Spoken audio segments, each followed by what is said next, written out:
올해가 이제 한 달밖에 되지 않았습니다. 세월이 빠르게 지나가고 있음을 실감합니다. 세월이 지나가니까 또한 허전한 마음, 또한 아쉬운 마음은 누구나한테나 있는 것 같습니다. 그러나 저희들 믿음의 성도들은 또한 크리스찬들은 이 시기에 주님께서 오신 성탄을 맞이해서 그 주님의 성탄을 의미를 기억하고 묵상하면서 지냈습니다. 인생을 살면서 아쉽지 않은 사람은 아무도 없는 것 같습니다. 어떤 분이 80년 인생을 살고 난 후에 느낀 점은 인생 허무하다는 그런 것이었습니다. 자신이 살아보니까 참 하루하루 지나는 그런 인생을 살았고 무엇을 위해서 살았는지 그런 마음이 드는 것이었습니다. 이것은 대부분의 인생이 다 그런 것 같습니다. 특히 자신의 인생의 앞날에 믿을 만한 것이 없는 사람은 지나가는 인생에 대해서 더 허무감을 느끼게 됩니다. 그러나 자신의 인생의 앞날에 믿을 것이 있게 되면 그것으로 인해서 소망 가운데 또한 기대감 속에서 살아갈 수 있는 것입니다. 그러나 우리의 앞날에 대해서 무슨 소망이 있고 또 무슨 믿을 만한 것이 있을까요? 인생을 살아가는 사람은 누구나 다 늙고 다 죽게 됐습니다. 인생의 종착점이 죽음이라면 그 앞에 무슨 소망이 있을까요? 단지 더 오랫동안 사는 것이 소망이라면 소망일 것입니다. 오늘날은 의술이 발달해서 100년 이상을 산다 하지만 이사야가 살았던 기원전 700년 전만 해도 그렇게 오렇게 살지 못했습니다. 다윗은 우리 연수가 70년이고 오래 살면 80이다 그렇게 말했는데 당시 사람들도 그 정도밖에 살지 못하였습니다. 이것은 당시 시대 사람들도 마찬가지였습니다. 그래서 그들 인생에 무슨 소망이 있을 수 있었겠습니까? 그리고 그들 산다 해도 고달픈 인생을 살았습니다. 왜냐하면 당시 이사야가 다스리고 있던 유대 나라의 왕은 아하스라는 그런 왕이었습니다. 여러분, 아하스 왕의 할아버지가 아수르라는 그런 하나님을 잘 섬겼던 그런 왕이었는데 이 손자였던 아하스는 우상 숭배를 전념했던 그런 왕이었습니다. 그래서 그 나라가 어떻게 되었겠습니까? 우상 숭배를 하고 또한 하나님을 의지하는 것이 아니라 당시에 가장 강대국이었던 아수르 제국을 의지했던 그런 나라였습니다. 따라서 하나님은 그 나라의 국력을 세하게 했습니다. 그래서 이스라엘과 아람이라는 두 나라가 공격해 오기도 하였고 또 그럴 때 더 정신을 차리고 하나님을 믿어야 되는데 그렇지 않아서 다 계속해서 삶은 궁핍해지고 가고 있었습니다. 그래서 나라도 그리고 자신들의 인생도 소망이 없는 그런 암울한 그런 상태에 있었습니다. 이때 하나님이 이사야를 선지자를 불러서 아서 왕의 우상 숭배를 책망하시고 또한 하나님을 아니라 아수라 제국을 섬기고 또한 그것을 의지하는 것을 책망했습니다. 그리고 무엇보다도 하나님을 떠나서 하나님 말씀을 듣지 아니하고 사는 것에 대해서 책망했습니다. 하나님께서 이렇게 책망하신 것은 하나님을 떠나서 죄 가운데 살게 되면 소망이 없기 때문에 그렇게 책망하셨던 것입니다. 그들이 아무리 우상 숭배를 하고 빌어도 또한 아수르 제국에 제공을 바치고 또한 도와달라 해도 그들의 앞날에 소망이 있을 수가 없는 겁니다. 그들의 앞날에 캄캄함만이 있을 뿐이었습니다. 아하스 왕도 유다 백성들도 암울한 것이었습니다. 그러나 당시에 소망이 없었던 백성들에게 또한 오늘날 소망이 없는 저희들에게도 하나님은 저희들에게 소망의 메시지를 저희들에게 주셔서 저희들 지금 듣고 있습니다. 그 소망의 메시지는 우리에게 메시아를 주신다는 것이었습니다. 오늘날 저희 본문 말씀에는 직접적으로 메시아라는 그런 말을 쓰지 않지만 이사야는 계속해서 메시아라는 그런 말을 계속 암시적으로 쓰고 있었습니다. 이사야 7장에서는 임마누엘이라는 말을 썼습니다. 메시아는 하나님께서 우리와 함께 하신다는 것을 의미합니다. 또한 이사야 9장에서는 메시아를 빛으로 말합니다. 그래서 어둠 가운데 빛이 왔다 표현하고 있습니다. 그리고 여러 이름을 말합니다. 인간의 모습으로 봤지만 그분은 기묘자고 모사고 전능하신 하나님이시고 영존하시는 아버지고 평강의 아버지다, 왕이다 이렇게 말하고 있습니다. 오늘 말씀에도 오실 메시아는 우리의 인생의 소망이 될 수 있음을 우리에게 말해주고 있는데 세 번으로 나누어서 저희들에게 나누어서 얘기하고 있습니다.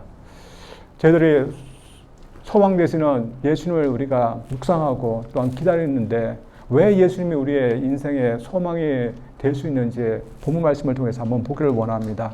먼저 메시아로 오실 예수님에게 인생의 소망이 될 수 있었던 것은 그런 자격이 주어졌기 때문이었습니다. 1절부터 2절까지 읽어보겠습니다. 이새의 줄기에서 한 싹이 나며 그 뿌리에서 한 가지가 나서 결실할 것이요 그 위에 여호와의 영 곧 지혜와 총명의 영이요 모략과 재능의 영이요 지식과 여호와를 경외하는 영이 강림하시니 1절과 2절에서는 메시아가 이새의 줄기에서 온다고 말하고 있습니다. 지금 유다의 왕의 후손인 아하스는 다윗의 그런 후손입니다. 그리고 다윗의 아버지가 이새입니다. 그렇다면 다윗의 줄기라고 하는 것이 더 나을 겁니다. 왜냐하면 다윗이 이새보다 더 유명하기 때문이고 또 왕이기 때문에 다윗의 줄기에서 또 뿌리에서 메시아가 왔다 하는 것이 더 나을 겁니다. 근데 오늘 본 말씀에는 이새의 뿌리에서 이새의 줄기에서 메시아가 나왔다 말씀하고 있습니다. 왜 다윗이 아니라 이새의 줄기에서 나왔다고 하는 이유가 무엇일까요? 이새는 저희들이 잘 모를 정도로 미비한 그런 사람이었습니다. 메시아는 이 미비한 곳으로부터 온다는 것을 의미하고 있습니다. 예수님은 실제적으로 미비한 곳으로 오셨습니다. 그래서 메시아이지만 참 그분이 오신 것을 보면 이분이 과연 인생의 소망이 될 수 있을까? 사람들은 생각할 정도로 예수님께서는 미비한 모습으로 이 세상에 오시던 것을 이야기하고 있습니다. 그래서 이쪽으로 보면 우리 인생의 소망이 될 수 있는가 할 정도입니다. 당시 사람들이 볼 때 우리 인생의 소망이 될 수 있는 그런 조건을 갖춘 사람들 누굴까요? 그런 왕 같은 그런 사람일 것입니다. 힘 있는 그런 아수르 제국의 그런 왕 같은 사람이 인생의 소망이 될 수 있는 사람일 것입니다. 오늘도 작은 유대 땅에 오신 예수님, 그것도 목수의 아들로 태어나신 예수님이 그 미묘한 모습을 보고 우리의 소망이 될 수 있을까 하는 사람들이 있을 수 있습니다. 그러나 인간 최고의 조건이 우리 인생의 소망이 될 수 있는 것은 아닙니다. 인간 최고의 조건을 가졌던 어떤 왕이 우리의 인생을 구원할 수 있었습니까? 또한 어떤 부자가 우리에게 소망을 줄 수 있었습니까? 또한 어떤 학식을 갖고 있는 현자가 우리에게 소망을 줄 수 있었습니까? 어떤 인간의 조건을 갖고 있는 사람도 우리 인생의 앞날에 소망을 줄 수가 없었습니다. 오직 하나님만이 우리 인생에 소망을 줄 수 있었습니다. 따라서 메시아 되신 예수님께서 왜 우리 인생에 소망이 될 수 있었는가? 그것은 이사야는 예수님 위에 하나님의 영이 임하기 때문이라고 말씀하고 있습니다. 그래서 어떤 이단들이 말하고 있듯이 예수님 원래 인간이었는데 하나님의 영이 임해서 그가 그리스도가 됐다. 그런 말을 하는 것은 아닙니다. 여기서 말하는 것은 예수는 원래 성자이지만 그러나 인간이 대승인 것이었고 또한 예수님에게 하나님의 것이 주었기 때문에 우리 인류의 소망이 될 수 있다는 것을 강조하고 있는 것입니다. 그래서 예수님에게는 하나님의 영이 임하였는데 그 하나님의 영은 지혜와 총명의 영이었고 모략과 재능의 영이었고 지식과 여호와를 경외하는 그런 영이었습니다.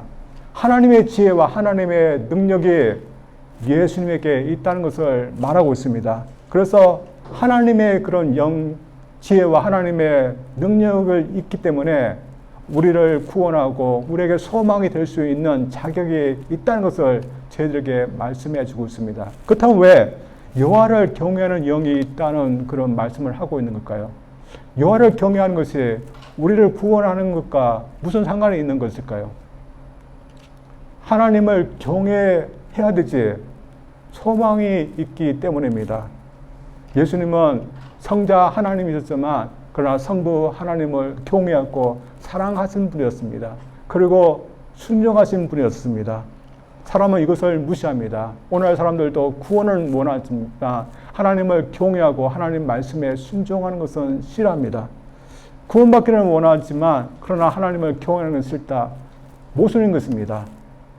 우리 사람이 번제하고 모든 소망을 잃어버린 것은 하나님을 경외하는 마음을 잃어버린 것이 있는데 그것을 싫어하는 겁니다.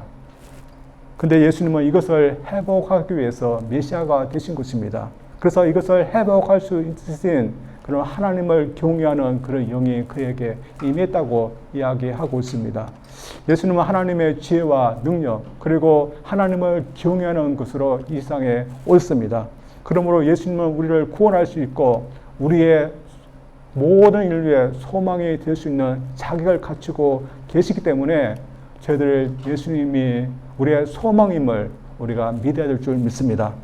두 번째로 예수님이 우리의 소망이 될 수 있는 것은 하나님의 지혜와 능력으로 약속한 바를 이루셨기 때문입니다.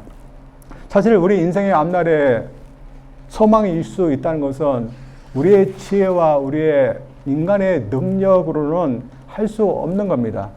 그러므로 인간의 지혜와 능력만 생각한다면 오늘 본문에 말씀하고 있는 메시아가 온다는 것은 불가능한 것은 말씀인 것입니다.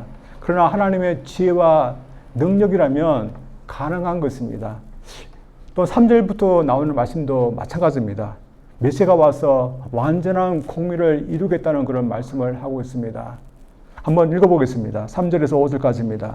그가 여호와를 경외함으로 즐거움을 삼을 것이며 그의 눈에 보이는 대로 심판하지 않으며 그 위에 들리는 대로 판단하지 않으며 공의로 가난한 자를 심판하며 정직으로 세상에 겸손한 자를 판단할 것이며 그 입에 막대기로 세상을 치며 그 입에 입술의 기운으로 악인을 죽일 것이며 공의로 그의 허리띠를 삼으며 성실로 그의 몸의 띠를 삼으리라. 6절까지에서 9절까지 나오는 말씀도 인간의 지혜와 또한 능력으로는 이룰 수 없는 그런 말씀입니다. 6절에서 9절까지 무슨 말씀이 나옵니다. 동화 같은 그런 풍경이 일어납니다. 자연 마무리도 완전한 평화가 이루어져서 동물과 동물이 서로 해하지 않는 그런 자연 마물이 그려져 있습니다. 그러나 하나님의 지혜와 하나님의 능력이라면 가능한 것입니다. 한 번 더 읽어보겠습니다. 그때 이리가 어린 양과 함께 살며 표범이 어린 염소와 함께 누우며 송아지와 어린 사자와 살찐 짐승이 함께 있어 어린아이에게 끌리며 암수와 곰이 함께 먹으며 그들의 새끼가 함께 엎드리며 사자가 소처럼 풀을 먹을 것이며 젖먹는 아이가 독사의 구멍에서 장난하며 젖된 어린 아이가 독사의 굴에 손을 넣을 것이라. 내가 거룩한 산 모든 곳에서 해됨도 없고 상함도 없을 것이니 이는 물이 바다를 덮은같이 여호와를 아는 지식이 세상에 충만할 것입니다. 메시아가 오면 우리 인생의 앞날에 이런 것이 일어난다는 것입니다. 그러나 우리 인간의 능력과 인간의 지혜로서는 이것을 생각하면 이런 일이 일어날 수 있는 일일까요? 따라서 이 땅에 오신 예수님은 인간의 모습으로 오셨지만 그러나 인간의 지혜와 인간의 능력으로 이 세상에 오신 것이 아니었습니다. 성자 하나님으로 하나님의 능력과 하나님의 지혜를 갖고 또 하나님을 경외하는 것으로 이 세상에 오셨습니다. 따라서 예수님은 하나님의 능력과 하나님의 지혜로서 이 세상에 오신 것 때문에 우리는 그분께 소망을 두어야 됩니다. 또한 하나님의 능력과 하나님의 지혜를 가지고서 이 땅에 아닌 온전한 공의와 온전한 화평이 이루어지는 세상을 만들 수 있기 때문에 저희들은 예수님께 소망을 두어야 되는 것입니다. 그러므로 우리가 소망해야 되고 또한 바라는 것은 단지 인간의 지식 또한 인간의 지혜, 인간의 능력 수준에만 머물수면 아니 되는 것입니다. 그러나 우리 인간의 역사는 어떻습니까? 인간의 지혜, 인간의 능력 속에서만 저희들이 소망하려고 하는 그런 경향이 있었습니다. 당시 시대도 마찬가지였습니다. 이 소망의 메시지를 당시 아하스 왕과 유다 백성들에게 전했지만 이 백성들, 이 왕은 이 소망의 메시지를 받지를 아니했습니다. 그들의 능력과 그들의 생각 수준에서는 이 소망의 메시지가 어떻게 들렸을까요? 터무니없는 그런 말로서 들렸을 것입니다. 오늘날도 이런 불신의 풍조가 팽배해서 하나님이 보내주신 그런 메시아에게 소망을 두지 아니하려고 합니다. 오늘날 역시 메시아가 왔지만 메시아가 오시면서 하신다는 이 일에 대해서 믿지 아니하려고 합니다. 그래서 메시아가 오셔도 불구하고 메시아에게 소망을 두지 않고 메시아가 한다는 그 일에 대해서 소망을 두지 않으려고 합니다. 그러나 이렇게 되면 인간은 무엇을 소망할 수 있을까요? 하나님을 믿지 아니하고 하나님께서 없는 그런 세상에서 무엇을 소망할 수 있을까요? 단지 이 세상에서 기껏해야 오래 살고 또한 편하게 사는 것만 소망할 수 있는 것입니다. 그리고 그것도 반드시 이루어질 수 있을 거라 하는 그런 소망도 아닌 것입니다.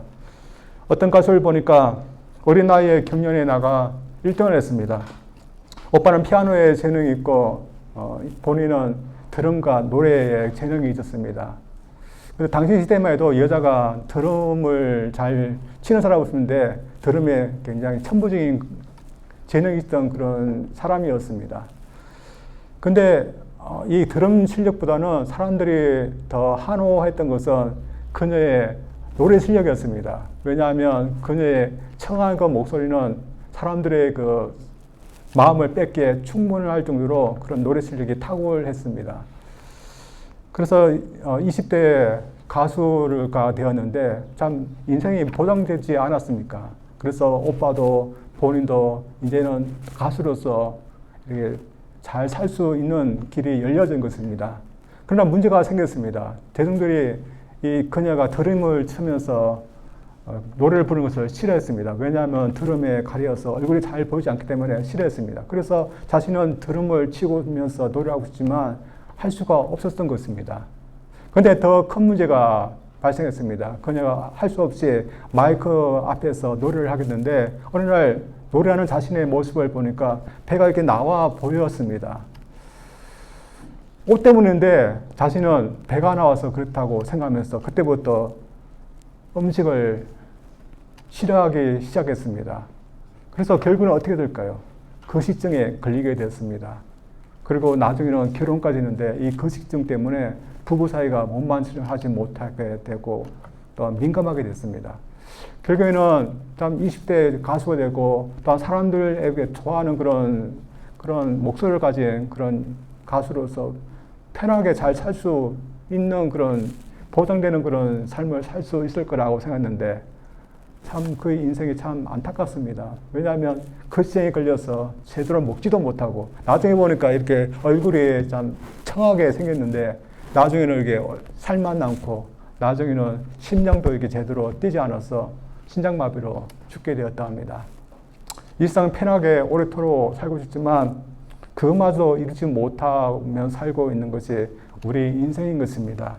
이러면서 사람들이 하나님을 떠나서 무엇에 소망을 두면서 살 수 있을까요? 반드시 이루어진다는 그 소망은 없는 겁니다. 그러나 반드시 이루어지는 소망 우리에게 하나님께서 우리에게 주셨기 때문에 우리는 그 소망을 하나님에게서 찾아야 되는 것입니다. 당시 아하스 왕도 백성들도 그 암울한 상황 가운데서 하나님께서 주신 소망을 그들은 받아야 됐습니다. 그러나 당시 아하스 왕과 당시 백성들을 생각하면 하나님께서 어떻게 해야겠습니까? 책망과 심판만 하실 것인데 하나님은 자비롭고 은혜를 베푸셔서 책망하시지만 그 와중에서도 계속해서 소망의 메시지를 주고 계시는 것입니다. 오늘도 우리 사람들 보면 소망을 하나님께서 주시지 마야 될 것 같지만 하나님은 그럼에도 불구하고 우리에게 소망을 주십니다. 그래서 하나님께서 이런 소망을 주기 때문에 저들이 그 소망을 저들이 더욱더 간절히 바라야 될 줄 믿습니다. 그 소망이 무엇일까요? 우리 인류에게 주신 소망은 무엇일까요? 오늘 이스라엘을 통해서 우리에게 주신 소망, 메시아가 오신다는 것입니다. 또한 메시아가 오셔서 우리를 구원하시고, 또한 메시아가 오셔서 이 땅에 이룰 수 없는 그런 공의, 또한 그 화평의 그 나라를 이루신다는 것입니다. 따라서 우리의 소망이 무엇이냐? 여러분에게 물어본다면 여러분 뭐라고 대답하겠습니까? 우리는 예수님께서 온전히 우리를 공의로 성실로 다스릴 것을 우리는 소망합니다. 우리는 그렇게 대답해야 합니다. 여러분 뭐라고 소망하겠이라고 말하겠습니까? 어린아이가 동물과 또한 사람과 사람, 하나님과 사람 사이에 화평이 이루어서 온전한 평화가 이루어지기를 바라는 그 세상 살기를 소망한다. 우리는 그렇게 소망해야 될 줄 믿습니다. 사실 주님이 약속하신 이루어지면 그 약속에 사는 세상은 얼마나 좋을까요? 어떻게 보면 에덴 동산 같을 것입니다. 에덴 동산에서는 온전한 공의가 이루어졌고 또 화평이 이루어져서 얼마나 좋은 곳이었습니까? 모두들 그곳을 소망합니다.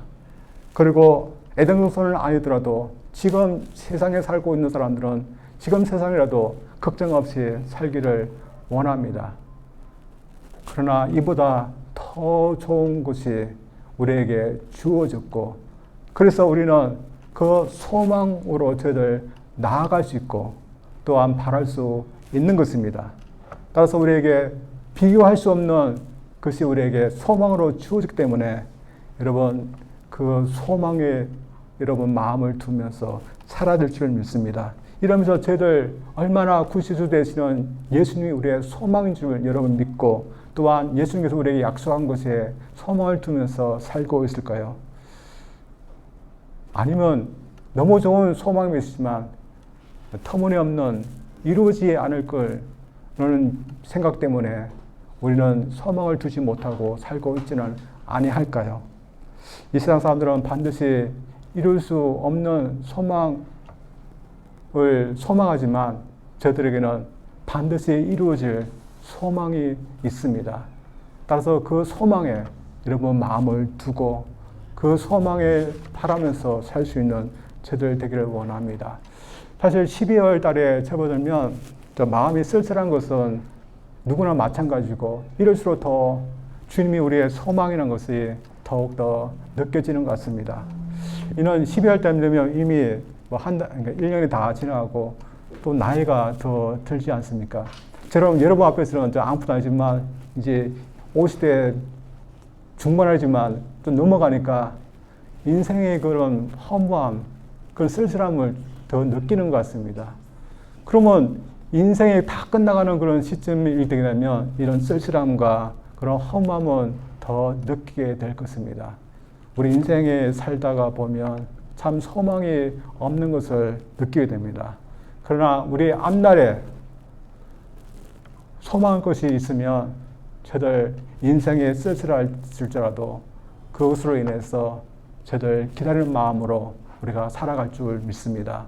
우리 예수님이 우리에게 소망이 되셨고 앞날에 소망이 됐기 때문에 우리가 그 소망을 저들이 바라보면서 살 수 있기를 원합니다. 이런 의미에서 우리가 12월 달에도 무엇을 해야겠습니까?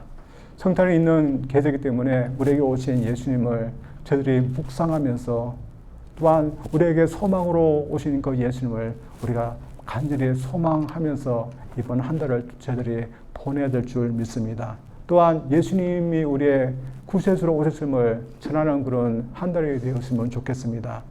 또한 주께서 이루실 공의 이 땅 가운데서도 우리가 또한 이루면서 살기 위해서 우리가 노력해야 될 줄 믿습니다. 또한 주님께서 이루실 그 평화, 저희들이 이 땅 가운데서 먼저 평화를 이루면서 살기 위해서 우리가 노력해야 될 줄 믿습니다.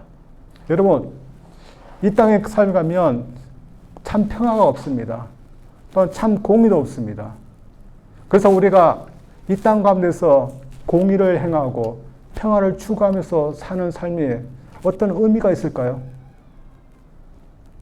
우리가 아무리 공의를 하고 추구하고 또한 평화를 추구하면서 살아도 이 땅에 변화된 것이 있을까요? 세상 사람들 보기에는 아무 의미가 없을지도 모릅니다. 그러나 언젠가는 예수님에서 그 평화의 나라 또한 공의가 이루어지는 나라가 있기 때문에 우리는 이 땅 가운데서 공의와 평화를 추구하면서 사는 것이 의미가 있는 것입니다. 왜냐하면 언젠가는 그 평화의 나라가 있는데 그 평화 나라를 지금 이 땅 가운데서 우리가 조금이라도 또한 구현하면서 살기 때문에 의미가 있는 겁니다. 따라서 우리가 그 나라에 소망을 두면서 저를 살 수 있는 저들 되기를 원합니다. 옛날 독일에 어떤 신사가 있었습니다. 그 신사는 주님을 잘 믿었던 그리스도인인데 특이하게 자신의 앞마당에다가 마차 한 대를 계속해서 두었습니다. 그가 이렇게 한 이유는 예수님께서 재림하시면 그 마차를 타고 하늘나라에 가려고 마차를 두었습니다. 그러나 그가 그 마차를 타고 하늘나라에 갈 수 있을까요? 그도 그렇게 할 수 없을 걸 알고 있었습니다. 그러나 그럼에도 불구하고 왜 그가 이 마차를 계속해서 두는 이유가 무엇일까요? 그 한 가지 이유 때문에 그렇게 했습니다. 이 마차를 보면서 그래도 하늘나라에 소망을 두기 위해서 이 마차를 계속해서 두었다고 합니다. 참 사람들이 보면 참 이상하게 예수님을 믿는다 하지만 그러나 이 땅 가운데 우리가 살면서 주님에 대한 소망을 잊어버리면서 사는 죄들보다는 그렇게 요란하게 소망을 하기 위해서 이렇게 하는 이 신사가 더 나은 것입니다. 여러분 12월달 이 시간 때도 이 세상은 암울합니다. 경제적으로 또한 사는 것이 어려워서 암울한 것이 아니라 죄로 인해서 이 세상은 지금도 암울합니다. 사람들 속에서 암울함 가운데 살고 있는 이 세상에서 무엇이 소망이 될 수 있습니까? 오직 예수님, 이 세상 가운데 구세주로 오신 메시아로 오신 예수님만이 우리에게 소망이 되는 것입니다. 이 소망의 메시지에 따라서 저들 주님을 바라보기를 원합니다. 또한 소망 되시는 주님이 언젠가 우리에게 이루실 그 공의와 평화의 나라가 이 땅 가운데 또한 하늘나라 가운데 이루어지기를 우리가 바라면서 우리가 소망 가운데 살 수 있기를 주님의 이름으로 축원드립니다. 우리 기도합니다.